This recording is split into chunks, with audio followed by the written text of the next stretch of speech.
ইসরায়েলের হাইফা শহরে ইরানের ক্ষেপণাস্ত্র হামলায় অন্তত ৪ জন নিহত হয়েছেন। রাতের এই হামলায় একটি ভবন ভয়াবহভাবে ক্ষতিগ্রস্ত হয়েছে এবং ধসে পড়েছে।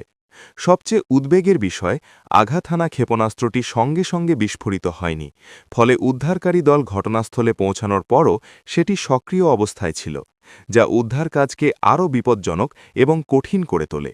ধ্বংসস্তূপের মধ্যে আটকে পড়া মানুষদের কাছে পৌঁছতে উদ্ধারকারীদের সরাসরি পথ পাওয়া যায়নি। শেষ পর্যন্ত পাশের একটি ভবনের কংক্রিট ভেদ করে সুড়ঙ্গ তৈরি করতে হয়েছে। এতে বোঝা যায় হামলার পর উদ্ধার কাজ কতটা জটিল পরিস্থিতির মধ্যে চালাতে হয়েছে।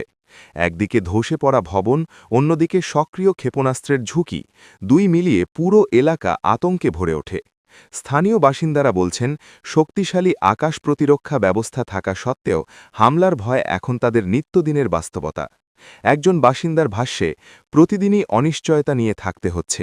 এ ধরনের হামলা শুধু প্রাণহানি ঘটায় না, মানুষের স্বাভাবিক জীবন, মানসিক শান্তি এবং নিরাপত্তা বোধও ভেঙে দেয়। এদিকে টানা কয়েক সপ্তাহ ধরে চলা সংঘর্ষের কারণে ইসরায়েলের ভেতরেও জনমতের পরিবর্তনের ইঙ্গিত মিলেছে।